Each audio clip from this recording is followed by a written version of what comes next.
మీ business ఏదైనా మీ ఊర్లో promotion చేయాలంటే అది సుమన్ టీవీతోనే సాధ్యం. ఇప్పుడే సంప్రదించండి. తో పాటు ఏఎస్ఐ రాజులే లక్ష్మణ గారు ఉన్నారు.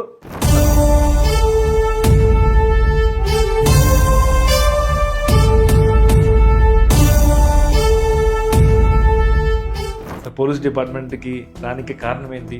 వచ్చినాక కూడా అందరికి స్టేషన్లో కావచ్చు, బయట కావచ్చు, పద్యాలు పాడుతూ అందరినీ కూడా ఆనందపరుస్తున్నారు. ఎందుకు అలాగా? నాకు చిన్నగా ఉన్నప్పటి నుంచి నేను చదువుకునేటప్పటి నుంచి కూడా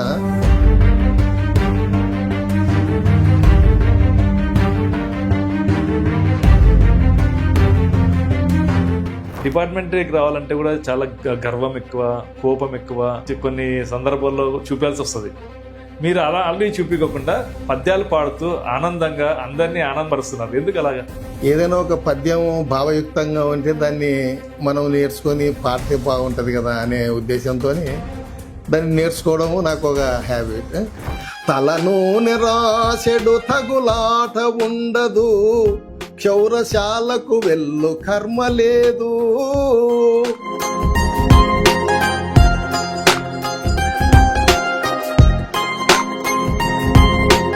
ఇన్ని పాటలు పాడుతున్నప్పుడు డిపార్ట్మెంట్లు కావచ్చు, మీ ఫ్రెండ్స్ కావచ్చు, బంధువులు కావచ్చు, ఏలైనా చేసే సంఘటన ఏదైనా ఒక జుగుస్పాదకరమైనటువంటిదో లేకపోతే ఏదైనా ఒక అవమానకరమైనటువంటిదో ఏదైనా ఉంటే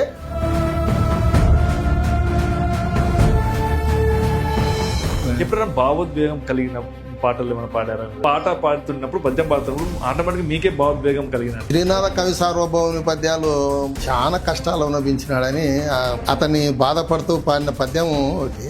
కాశికా విశ్వేశు గలిసే వీరారెడ్డి రత్నాంబరంబులే రాయడిచ్చు,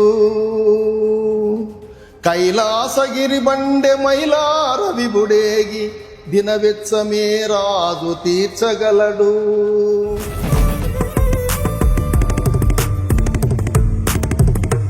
చాలా మంది పాటలు పాడే వాళ్ళు అవకాశాల కోసం ఎదురు చూస్తున్నారు. డిపార్ట్మెంట్లో ఉన్నారు, ఉద్యోగం చేస్తున్నారు. ఈ పాటలు పాడుతూ అవకాశం కోసం ఏమైనా ఎదురు చూస్తున్నారా? నేను నా యొక్క జీవిత కాలాన్ని పరిపూర్ణంగా జీవిస్తే. Welcome to Suman TV. నేను కిరణ్. ఆయన ఏఎస్ఐగా విధులు నిర్వహిస్తుంటాడు. పోలీస్ అయినప్పుడు కూడా పద్యాలు పాటలు పాడుతూ అందరినీ ఆనందపరుస్తుంటాడు. ఏంటి పోలీసు పద్యాలు పాడుతున్నాడు అనుకుంటున్నారా? మనం కూడా ఈ విషయాలు తెలుసుకుందాం. మనతో పాటు ఏఎస్ఐ రాజులే లక్ష్మణ గారు ఉన్నారు. సార్ నమస్తే సార్. నమస్కారం సార్. సార్ రాజోలి లక్ష్మణ్ అంటారు. మీ ఇంటి పేరు రాజోలే? అవును సార్, మా ఇంటి పేరు రాజోలి. మా సొంత ఊరు కూడా మా పూర్వీకులది తెలంగాణ శాంతినగర్ దగ్గర ఉండే రాజోలి సార్. ఓకే. అంటే ఊరి పేరుని ఇంటి పేరుగా పెట్టుకున్నారా? అంటే మాకి అక్కడ ఎడ్యుకేషన్ లేదు కదా. మా ఫాదర్ చిన్నతనంలో అక్కడికి వచ్చేసినారు.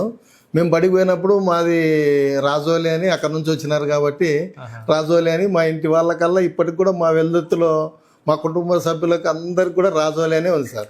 రాజోలి అంటున్నారు కదా, ఇక్కడ ఆంధ్ర ప్రాంతంలో ఎలా ఉద్యోగం వచ్చింది మీకు? అంటే మా ఫాదర్ చిన్నగా ఉన్నప్పుడు ఇక్కడికి వెల్దుర్తికి వచ్చేసినారు. ముందే మా జేజ్నాయన వాళ్ళ టైంలో వచ్చినారు. ఓకే. మా ఫాదర్స్ చిన్నగా ఉన్నారు అప్పుడు. మా ఫాదర్స్ ముగ్గురు అన్నదమ్ములు, వాళ్ళని వెంట పెట్టుకొని మా నాయన చేసి వెల్దుర్తికి వచ్చినారు.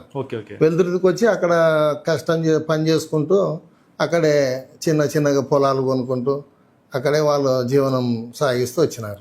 పోలీస్ డిపార్ట్మెంట్కి రానికి కారణం ఏంటి? వచ్చినాక కూడా అందరికి మీరు స్టేషన్లో కావచ్చు, బయట కావచ్చు, పద్యాలు పాడుతూ అందరినీ కూడా ఆనందపరుస్తున్నారు. ఎందుకు అలాగా? అంటే నాకు చిన్నగా ఉన్నప్పటి నుంచి నేను చదువుకునేటప్పటి నుంచి కూడా ఈ పద్యాల మీద కొంచెం అభిమానం ఎక్కువ సార్. మా ఫాదరు ఉట్టిరీత్యా పంచాయతీ బోర్డులో స్వీపర్గా పనిచేసేవాడు. మమ్మల్ని ముగ్గురు అన్నదమ్ములం, మేము అందరినీ చదివియాలనే ఒక కాన్సెప్ట్తో అందరినీ చదివించినాడు మా ఫాదర్. మేము ఒక పక్క వ్యవసాయం చేసుకుంటూ ఓ పక్క చదువుకునే వాళ్ళం, ముగ్గురం అన్నదమ్ములం అంతే. నేను పోలీసుగా సెలెక్ట్ అయినాను కానిస్టేబుల్గా 1992లో. మా తమ్ముడు ప్రభాకర్ అని నాకన్నా రెండోవాడు యూనివర్సిటీలో ఇంగ్లీష్ ప్రొఫెసర్గా ఉన్నాడు. ఇప్పుడు ప్రస్తుతం నెల్లూరులో ఉన్నాడు. మూడోవాడు ఈ పంచాయతీ బోర్డు దాంట్లో క్లర్క్గా చేస్తాడు ఇప్పుడు ప్రస్తుతం. ఫాదర్ స్వీపర్ చేస్తూ మిమ్మల్ని చదివించి ఈ స్థాయికి తీసుకొచ్చారు. అది దే- ఏదో ఏదో అదృష్టం అంటారు కదా, అట్లా అదృష్టం కొద్ది వచ్చింది సార్ అంతే. డిపార్ట్మెంటరీకి రావాలంటే కూడా చాలా గర్వం ఎక్కువ, కోపం ఎక్కువ, కొన్ని సందర్భాల్లో చూపాల్సి వస్తుంది. మీరు అలా అన్నీ చూపించకుండా పద్యాలు పాడుతూ ఆనందంగా అందరినీ పరుస్తున్నారు. ఎందుకు అలాగా అంటే మీకు అనిపించిందా ఎప్పుడన్నా? మీరు పద్యాలు రాస్తారా, లేదంటే పద్యాలు వచ్చినట్టు మీరు పాడతారా? నేను కొత్తగా పద్యాలేమో రాయడం లేదు సార్. ఏదైనా ఒక పద్యం భావయుక్తంగా ఉంటే దాన్ని మనం నేర్చుకొని పాడితే బాగుంటుంది కదా అనే ఉద్దేశంతో దాన్ని నేర్చుకోవడము నాకు ఒక హ్యాబిట్. నేను నేర్చుకున్న పద్యాన్ని సోషల్ మీడియాలో ఫేస్బుక్లో పెట్టడానికి కారణం ఏమంటే, నేను నా తర్వాత మా కుటుంబ సభ్యులు, మా అన్నోళ్ళ పిల్లలు, వాళ్ళు వీళ్ళు అంతా చదువుకుంటున్నారు అనమాట.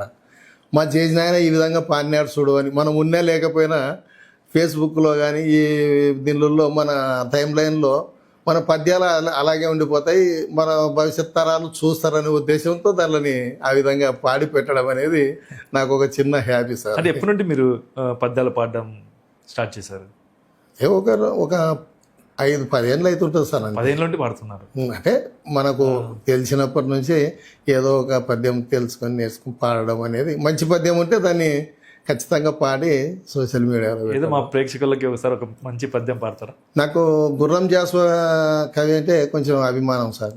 అతను గబ్బిలంలో చాలా పద్యాలు, మన కాళిదాసు మేఘ సందేశాన్ని ఏ విధంగా మేఘ సందేశం రాసినాడో, అతను ఒక మేఘాన్ని తన యొక్క ప్రియురాల దగ్గరికి పంపేటప్పుడు ఏ విధంగా ఫీల్ అవుతాడో, ఈ గుర్రం జాస్వా కూడా తన యొక్క దూతగా గబ్బిలాన్ని ఎన్నుకున్నాడు. గబ్బిలం అంటేనే అది నల్లగా, అందరికీ అసహ్యంగా, ఒక అంటరాని దానిగా ఉండే ఒక అశుభ సూచకంగా భావిస్తారు గబ్బిలాన్ని. అటువంటి గబ్బిలాన్ని తన సందేశానికి, కైలాస శివునికి సందేశం పంపడానికి వాడుకుంటూ అతను ఆ గబ్బిలం కావ్యాన్ని రాయడం అనేది మహా అద్భుతం సార్. అప్పటి సమాజానికి అదొక హెచ్చు తగ్గులు ఉండే సమాజానికి అదొక చురకత్తి లాంటిది అది. ఎందుకంటే ఆయన దాంట్లో ఎన్ని క్వశ్చన్లను రేజ్ చేసినాడంటే చాలా ఒక అభాగ్యుడు. ఫస్ట్ పద్యమే ఆయన ఏం చెప్తాడంటే, చిక్కిన కాసు చేతనివి చెందు నమాయకుడు, ఎల్ల కష్టములను బుక్కెడు బువ్వతో మరచిపోవు క్షుదానల దగ్ధమూర్తి, నలు దిక్కులు గల్గు లోకమున ధిక్కరి అయిన అరుంధతీ సుతుండొకడు జన్మమెత్తే భరతోర్వకున్ కడగొట్టు బిడ్డడై. అంటే ఈ భారతదేశంలో కట్టకడగా పుట్టినటువంటి ఒక బిడ్డడు అయినప్పటికీ తను చిక్కిన కాసుతే తనివి చెందు, అంటే ఏదో ఒక కూలి వచ్చిందంటే ఆ డబ్బుతోనే తృప్తి పడతాడు. దినదినము అతను అన్నం కోసమే, బుక్కెడు అన్నం కోసము తప్పించిపోయే క్షుదానల దగ్ధమూర్తి అని ఒక కొత్త పదాన్ని, ఏ కవి వాడని పదాన్ని వాడినాడు జాషువా గారు దాంట్లో. అయితే మీరు కొన్ని సోషల్ మీడియాలో హాస్యాస్పదమైన పద్యాలు కూడా పాడుతుంటారు. హాస్యాస్పదం కూడా ఉంటుంది సార్. అది ఒకటి ఈ మధ్య బట్టనెత్తి మీద పెట్టిన పాడిన పద్యం, బట్టనెత్తికి కానీ గుండు కానీ ఉండడం వల్ల ఎంత సులభమవుతుందని, అది ఎక్కడో సోషల్ మీడియాలో చూసినా సార్. నేను రాసిందేం కాదు అది, అది అక్కడక్కడ సోషల్ మీడియాలో వచ్చిన పద్యమే. దాన్ని ఒకసారి చెప్తా, విందాం. తలనూనె రాసెడు తగులాట ఉండదు, క్షౌరశాలకు వెళ్ళు కర్మ లేదు, పేర్లు కొంపలు పెట్టు పెను బాధ తప్పును, చుండ్రు బాధలు తప్పి సుఖము గల్గు, పెళ్ళాము కోపాన పెనుగులాడెడి వేళ జుట్టింత దొరకదు పట్టుకొనగా, అద్దము దువ్వెనలు అవసరమే లేదు, పరవనితలు వెంట పడుట కల్లా, కడకు ఉంకుడు సీకాయ ఖర్చు మిగులు, తలకు స్నానంబు చేయుట సులభమౌ, ఇన్ని గణనీయ లాభంబులెంచి చూడ, బట్ట తలకలవాడే పో భాగ్యశాలి. జుట్టు వల్ల ఉపయోగాలు చూస్తాం కానీ జుట్టు లేకపోతే కూడా ఎన్ని ఉపయోగాలు అంటే బట్టనెత్తి ఉండే వాళ్ళు సంతృప్తి పడతారు. నాకు బట్టనెత్తి ఉందంటే ఇది కూడా ఒక సౌకర్యవంతమైనటువంటి ఇది అని ఒక ఆత్మతృప్తిగా ఒక కవి రాసినటువంటి పద్యం సార్, బాగుంది. ఇన్ని పాటలు పాడుతున్నప్పుడు డిపార్ట్మెంట్లు కావచ్చు, మీ ఫ్రెండ్స్ కావచ్చు, బంధువులు కావచ్చు, ఏలైనా చేసే సంఘటన ఏమైనా? హేళన ఎందుకు సార్, నేను పాడే పద్యాల్లో ఏదైనా ఒక జుగుస్పాదకరమైనటువంటిదో లేకపోతే ఏదైనా ఒక అవమానకరమైనటువంటిదో ఏదైనా ఉంటే వాళ్ళు నన్ను హేళన చేస్తారు అనుకునికే. నేను చెప్పే ప్రతి పద్యంలో ఒక భావము ఒక అర్థం ఉంటుంది కాబట్టి నన్ను ఇంకా అందరూ అభినందించినోళ్ళే కానీ ఎవరు కూడా నువ్వు ఈ పద్యాన్ని ఎందుకు వాడినావు అని అడిగిన వాళ్ళు ఎవరు లేరు. డిపార్ట్మెంట్లో కూడా చాలా మంది ఆఫీసర్లు నన్ను బాగుండే నీ పద్యాలు అని చెప్పినారు సార్. అదే పద్యాలు పాడినప్పటికి కూడా మీరు వేషధారణ కూడా మార్చుకుంటా పాడడం కానీ ఆ వేషధారణ అనేది ఎట్లా చేసినామంటే ఇప్పుడు ఏఐ వచ్చింది కదా సార్, ఈ ఏఐ వచ్చినాక నీ వాయిస్ నేను మాట్లాడొచ్చు, నా వాయిస్ నేను మాట్లాడొచ్చు. suno.aiలో అయితే నా వాయిస్తో నేను ఏదైనా ఒక విషయాన్ని అందించినానంటే సేమ్ నేనే పాడినట్టే అది పాడి వినిపిస్తుంది. ఇటువంటి టెక్నాలజీ వచ్చిన టైంలో ఇప్పుడు స్నాప్చాట్లో నేను ఇప్పుడు ఇట్లా ఫోటో పెట్టుకొని నాకు గుండు కావాలనుకొని ఒక ఫోటో నేను అప్లోడ్ చేస్తే అది గుండుగానే వస్తుంది. నేను కృష్ణుని మీద పద్యాలు పడినప్పుడు కృష్ణునిగా వస్తాయి, మీసాలు కావాలన్నప్పుడు మీసాలు వస్తాయి. అట్లా దాంట్లో వచ్చిన దాన్నే తీసి మనం దాంట్లో అప్లోడ్ చేయడం అంతే. ఈ ఏఐ టెక్నాలజీ కానీ నేను సొంతం వేషాలు వేసుకొని పాడినవి కాదు అవి. ఇంత స్పష్టంగా పద్యాలు పాడుతున్నప్పుడు కూడా ఎక్కడన్నా కానీ నేర్చుకుంటే తప్ప ఇంత స్పష్టంగా పద్యాలు పాడలేరు. మరి అంత స్పష్టంగా అంత రాగాలు కానీ ఎంత నీట్గా ఎలా పాడినారు అంటే మీరంతగా సొంతంగానే నేర్చుకున్నారా? అయ్యే ఇప్పుడు సోషల్ మీడియాలో వచ్చిండ్రు ఎప్పుడన్నా వినింటాము, తర్వాత మనం చూసినేటివి చదువుకునేటివి మన చెవులకు వినేటివి మనకు మంచిగా అనిపించింది అంటే దాన్ని గ్రహించి దాన్ని ఎట్లా పద్యాలు పాడడం వేరు, ఈ పద్యాలు ఇప్పుడు పాడడం వేరు కదా. అది చిన్నగా ఉన్నప్పుడు డ్రామా పద్యాలు ఎక్కువ సార్. మాకు డ్రామా మా ఇంటి పక్కన మాది వెల్దుర్తి కదా, మా ఊర్లో వెంకట నర్స్ అని ఒక ఆయన ఉండే, అతను పెద్ద కళాకారుడు. అతనుకు అతను అర్జునుని పాత్ర వేసినాడంటే ఇంకా అతనికి తిరుగులేదు. అటువంటి టైంలో అతనికి ఒక వెండిది గాంధీవం ఇచ్చినారు అప్పట్లోనే. రాయలసీమ రత్నాన్ని ఒక బిరుదు ఇచ్చి గౌరవించినారు. ఆయన వెంకట నర్స్ అంటారు, బీసీ వాల్మీకి, చాలా ఫేమస్ అతను. మేము రైలుకు పోవాలంటే మా దొంగ రైలు కదా ఇది, నాము కర్నూలుకి రావాలా. మేము ఇంటి ముందర పొద్దున్నే ట్రైన్ ఎక్కడానికి పోయేటప్పుడల్లా ఉదయం అతన్ని ప్రాక్టీస్ చేసే పద్యాలల్లో మాకు దగ్గరే ఇల్లు కాబట్టి వినిపిస్తూ ఉండేటివి. ఓహో, పద్యాలు పాడితే కూడా ఇంత మనిషికి గౌరవం ఉంటుంది అనేది కూడా ఆ రోజుల్లో చూసినాం సార్. అప్పట్లో గయోపాఖ్యానం అంటే జూలిపాల తర్వాత వాళ్ళల్లో వచ్చి మా ఊర్లో ఒక పెద్ద నాటకం వేసినారు నేను చిన్నగా ఉన్నప్పుడు. అట్లా పద్యాల మీద అభిమానం.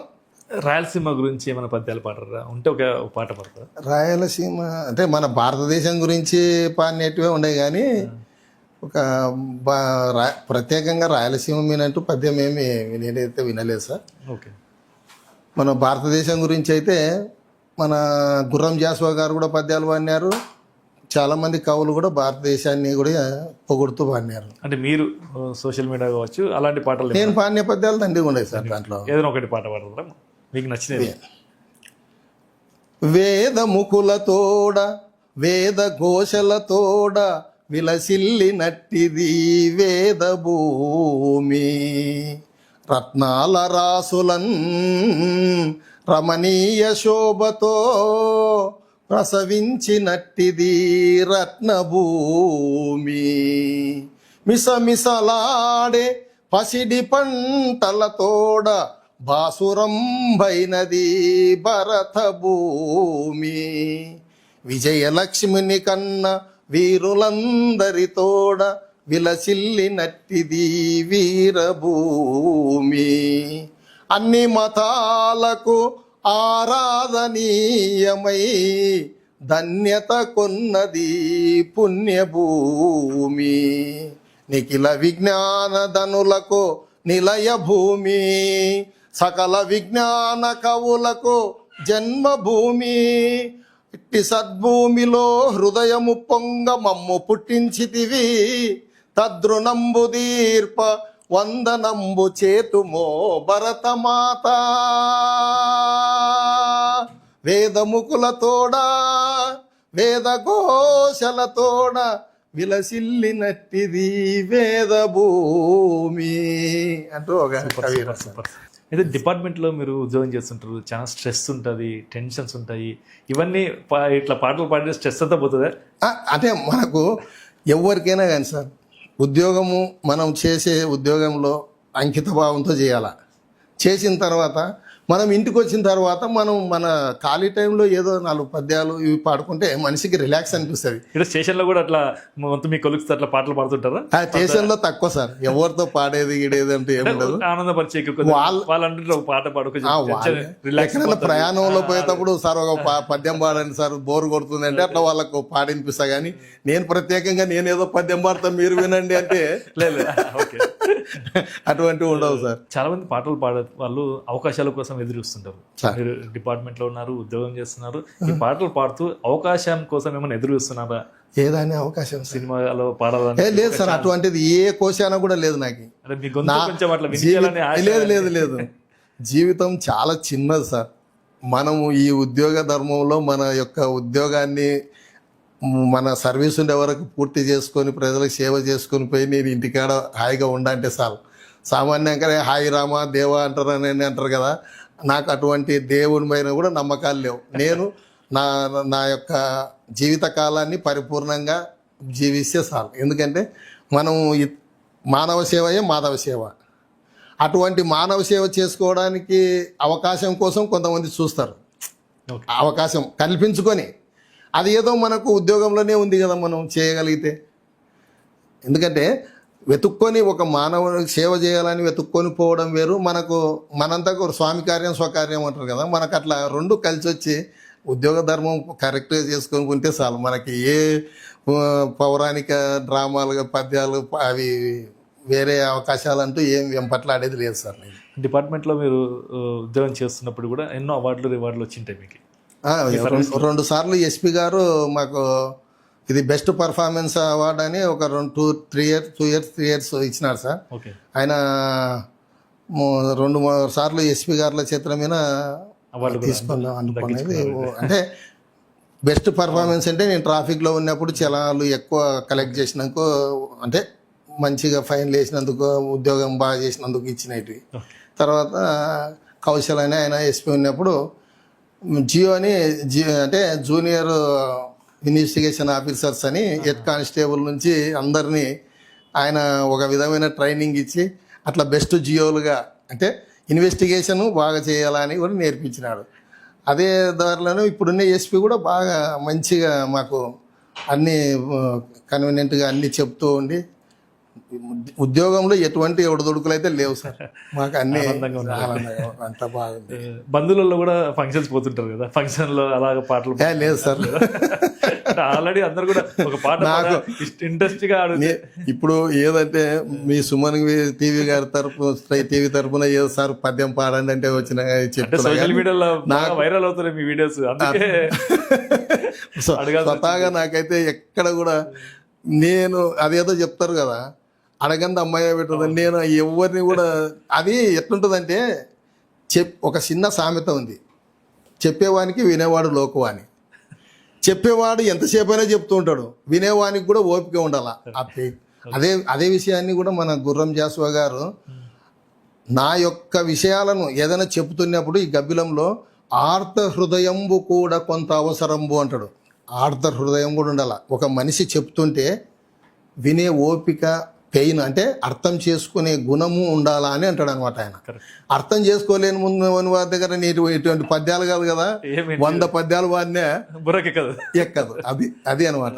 అర్థ హృదయం కూడా ఉండాలి మనిషి అర్థం చేసుకోవాలంటే. అట్లా ఆయన కబ్బిలం కావ్యంలో చెప్తూ ఆయన అనుభవించినన్ని కష్టాలు ఏ కవి కూడా అనుభవించలేడు. ఎందుకంటే ఆయన స్వతహాగా దళితుడు, మాదిగ కులానికి చెందినటువంటి వాడు. వాళ్ళ అమ్మ గొల్ల, వాళ్ళ తండ్రి గొల్ల, వాళ్ళ తల్లి మాదిగ. ఆయన ఈ సమాజంలో ఎట్టుందంటే తల్లి కింద క్యాస్ట్ అయితే వాళ్ళకి కింద క్యాస్టే ఇస్తారు. అట్లా ఆయన ఎస్సీగానే చలామణి అయినాడు. ఇలాంటి పాటలు మేకకు తోక తొక మేక మెక తోక అవి మామూలుగా ఇవి అది ఏం లేదు పద్యానికి అర్థం. తొక తోక తోక మేక మేక తోక తోక తొక మేక మేక తోక అంటే దాని అర్థం ఏమంటే ఒక తోకల ఒక గొర్రె మేక మంద పోతా ఉంటుంది, దానికి చాలా మందికి అర్థం తెలియదు. తొక తోక మేక మెక తోక తోక మేక అంటారు లాస్ట్కి. అంటే దాని అర్థం ఏందో మనం ఒక మేక తోక అన్నాడు.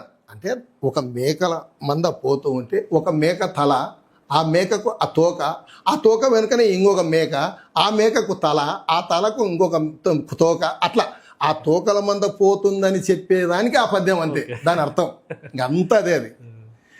తర్వాత అదే మన కవి చెప్తాడు, వికట కవి తెనాలి రామ, స్తుతమతి అయిన, అది ఇద్దరి బాండింగ్లో కల్పించి రాసినది. అది ఆనాటి దుర్జటి పలకలేదు, కవి చెప్పలేదు. వీళ్ళు భువన విజయం అని కొంతమంది పద్యాలు చెప్తూ ఉంటారు. భువన విజయం అని జరుగుతుంటుంది, అష్టావధానాలు భువన విజయం అని పద్యాల గురించి. అటువంటి దాంట్లో వీళ్ళిద్దరు కలిసి ఒక పద్యాన్ని చెప్తే ఎట్లుంటుంది అని, స్తుతమతి అయిన ఆంధ్ర కవి దూర్జటి పల్కుల కేల కలిగెనో అతులిత మాధురి మహిమ అని శ్రీకృష్ణదేవరాయలు ప్రశ్న అడుగుతాడు. అప్పుడు మన తెనాలి రామకృష్ణ, తెలిసన్ భువనైక మోహనోద్దుత సుకుమార వార వనిత ఘనత జనత పహారి సంతత మధురాధరోదిత సుధార సధారలన్ గ్రోలుటంజుమి అంటాడు. అంటే దూర్జెట్టి పలుకులకి ఇంత తీయదనం ఎట్లొచ్చింది అని శ్రీకృష్ణదేవరాయలు ప్రశ్న అది. దానికి తెనాలి రామలింగడు ఈ దూర్జెట్టి మా వారకాంతలు అంటారు, అంటే వేశ్యలు అనే వారకాంతలు. అప్పట్లో ఒక వాడ ఉన్నది మేడలో. తెలిసన్ భువనైక మోహనోద్దుత సుకుమార వార వనిత జనత ఘనత పహారి, అంటే వారకాంతల దగ్గరికి పోయి అతని వాళ్ళ యొక్క అధరాలను ముద్దు పెట్టుకున్నప్పుడు ఆదరామృత నుంచి వచ్చి ఇక్కడ కావ్యం రాస్తున్నాడు కాబట్టి ఆ మధుదారులు ఇక్కడ పొంగినాయి ఏంటాడు అనమాట. అంటే ఒక విధంగా దూర్జటి కవిని ఎద్దేవా అంటే మంచి చెప్తున్నట్లే అతను రసిక హృదయాన్ని తట్టి లేపినట్టు. అది మీ కుటుంబ సభ్యుల్లో ఎవరు కూడా ఇలాంటి పాటలు మనం పాడతారా, మీరు ఒకటే పాడతారు? లేదు సార్, ఎవరు పాడలేదు. కుటుంబంలో మొత్తం చింతామణి డ్రామాలో కూడా మంచి మంచి పద్యాలు ఉన్నాయి సార్. కాకపోతే ఇప్పుడు దురదృష్టం ఏమంటే, ఇప్పుడు మన తెలుగు రాష్ట్రాల్లో చింతామణి డ్రామాని బ్యాన్ చేసినారు. అసలు అది చేయాల్సిన పనే లేదు. కేవలము ఎక్కడైతే నిర్వాహకులు ఉంటారో దాంట్లో ఏదైనా వ్యంగ్యము, సుబ్బిచెట్టి పాత్ర ద్వారా ఏదైనా వ్యంగ్యం జరిగినప్పుడు అక్కడి వాళ్ళు అడ్డుకుంటే అయిపోయింది. మొత్తం డ్రామాని బ్యాన్ చేయాల్సిన పని లేదు. దాంట్లో మంచి ఉంది. ఎందుకంటే ఒక వేశ్యల వలన ఎట్లా చెడిపోతారు, మనం ఎట్లా బాగుపడాలనే దాని గురించినే చింతామణి డ్రామా. దాన్ని ఈ మధ్య జుగుస్పాదకరంగా సుబ్బిశెట్టి పాత్రను పెట్టి ఇంకా దాంట్లో పాటలు అనేకమైనటువంటి ఈ సినిమా పాటల్ని జోపించి భ్రష్టు పట్టించినారు. కాబట్టి లాస్ట్కు దాని మీద ఈ వయసులో మాకు మనోభావాలు దెబ్బతినేందుకు దాన్ని కనీసం బ్యాన్ చేసి పడేసినారు. మొత్తం ఎన్ని పద్యాలు మీరు పాడింటారు? నేను ఇప్పుడు మంచి పద్యము అనుకో, ఇప్పుడు చింతామణి డ్రామాలో అన్ని కలిసి మొత్తం ఎన్ని పాడింటారు మీరు? నేను నా టైం లైన్లో చూసుకోలేదు సార్. ఉండొచ్చు, ఒక 1000 లేకపోయినా ఒక 500, ఒక 100, 150 పద్యాలు ఉంటావో ఎన్ని ఉంటావో నేనైతే గమనించలేదు అటువంటి. తర్వాత మామూలుగా నేను చిన్నగా ఉన్నప్పుడు చెప్పేవాళ్ళు, చింతామణి కి మన ఇతను పాడతాడనమాట, బిల్వమంగళుడు కాదు, భవానీ శంకరుడు. 2 పాత్రలు ఉంటాయి. భవానీ శంకరుడు మొదటి పాత్ర, బిల్వమంగళది రెండో పాత్ర. ఈ యొక్క చింతామణికి కనెక్ట్ అయ్యే వాళ్ళు, సుబ్బిశెట్టి ఇంకో పాత్ర, అట్లా 3 పాత్రలు ఉంటాయి. ఈ మన భవానీ శంకరుడు ఈమెతో చెప్తాడనమాట చింతామణితో, తలనాటి క్షేత్రములెల్ల తెగ నమ్మి దోషులతో తెచ్చి పోసినాను, తండ్రి గట్టిన ఇల్లు దాయాదులకు విక్రయించి వస్తువులు చేయించినాను, అత్తవారిచ్చిన అంటు మామిడి తోట నీవు కోరగ రాసి ఇచ్చినాను, కుల సతిమేని సొమ్ములు నా సతిమేని సొమ్ములు పుష్పతో కూడా కొని వచ్చి నీ ఇంట గుప్పినాను, కులము వారెల్ల నీకిది కూడదనిన భార్య నూతికి గోతికి పరుగులిడిన లెక్క చేయక నీ ఇల్లు కుక్కవోలే కాచుకొని ఇటులున్నాను కలికి నేను. అంటాడు. ఇవన్నీ హార్మోన్ పెట్టితో పాడేటప్పుడు చాలా మందికి డ్రామాల్లో హార్మోన్ వాయిద్యం ఎక్కువ వినిపిస్తుంది. సార్ పద్యాలలో ఎవరు రచించిన పద్యాలు మీకు ఎక్కువ ఇష్టం? చెప్తే కదా మొదట నాకు గుర్రం జాసువా కావ్యం అంటే చాలా ఇష్టం. అతను పాడిన పద్యాలు, అతను చెప్పిన గబ్బిలం కావ్యంలో పద్యాలు చాలా ఇష్టం. అతను పద్యాలు చాలా బాగుంటాయి. బాగుంటాయి. అయితే మా ప్రేక్షకుల కోసం ఒక 2 పద్యాలు. ముఖ్యంగా ముందు అతని జీవన విధానాన్ని ముందు చెప్పుకోవాలి మనం. ఫస్ట్ అతను చాలా కుల వివక్ష అనుభవించినాడు. అతను నాకు నా యొక్క కలిమిలేం నాకు నా పేదరికమే నాకు గురువు అని చెప్పుకుంటాడు ఆయన. ఫస్ట్ ఒక చోట రైల్లో పోతున్నప్పుడు ఆయనని కవి సమ్మేళనానికి దేనికోబోతుంటే ఒక కవి పక్కన పండితుడు కూర్చొని అంతవరకు అతని పద్యాలు చెప్తుంటే బలి బలి అని, ఆయన ఏ కులం అంటే ఎంబడే లేచిపోతే దాని మీద ఒక పద్యం చెప్తాడు. నా కవిత వదూటి వదనంబు నెగాదిగా చూచి రూపురేఖ కమనీయ వైఖరులుగాంచి బలి బలి అన్నవాడే నీదే కులమన్న ప్రశ్న వెలయించి చివాలున లేచిపోవచ్చో ప్రాకున కుమ్మినట్టవును వసింప సిగ్గగున్ పాడతావ చంద్ర అంటాడు. అంటే ఉంటా కులం అడిగేంత వరకు నాతో బాగా ఉండి కులం అడిగినాక నేను దళితుందని చెప్పేపాటికి లేచిపోయినాడు పక్క నుంచి అని.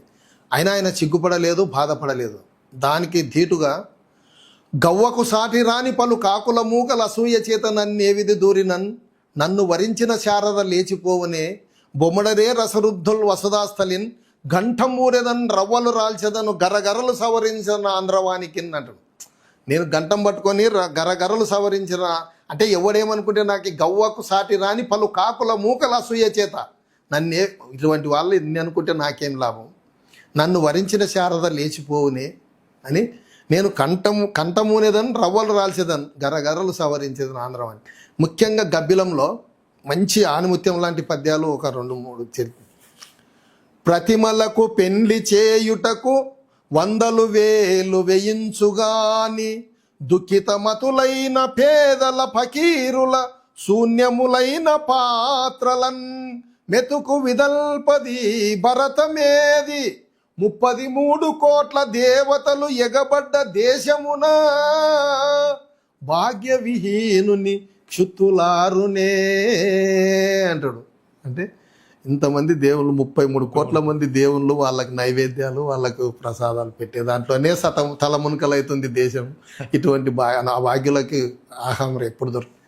పామునకు పాలు చీమకు పంచదార మేపుకొనుచున్న కర్మభూమిని జనించు ప్రార్థనంబైన ధర్మదేవతకు కూడా ఉలికిపడు జబ్బు కలదు వీడున్న చోట.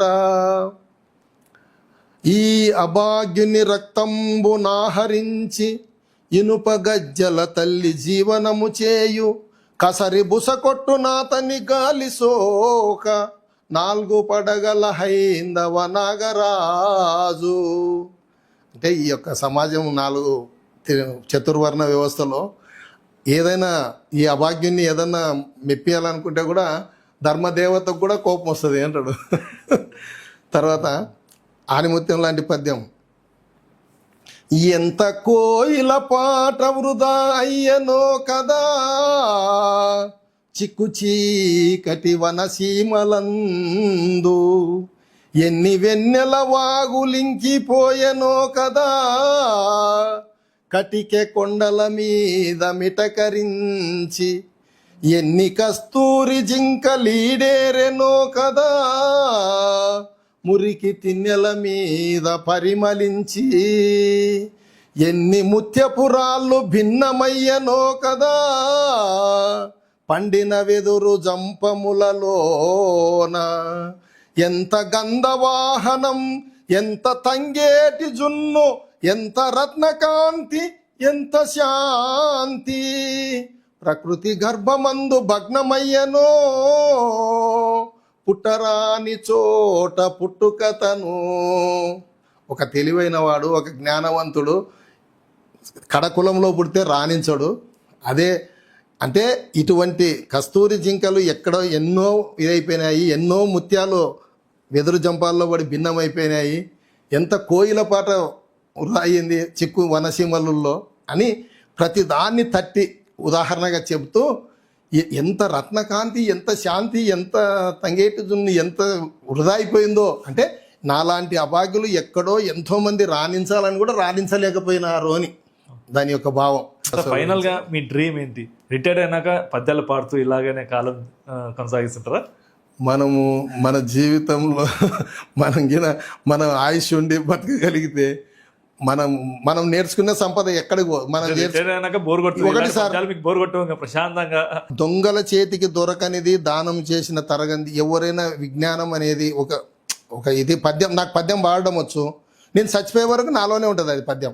కనుక ఎవరైనా కానీ కూడా ఏదైనా కొత్త విషయాలను తెలుసుకుంటే అది వాళ్ళ ఆత్మతృప్తి ఉంటుంది, ఇతరులకు చెప్పినప్పుడు దానికి ఒక సంతృప్తి ఉంటుంది.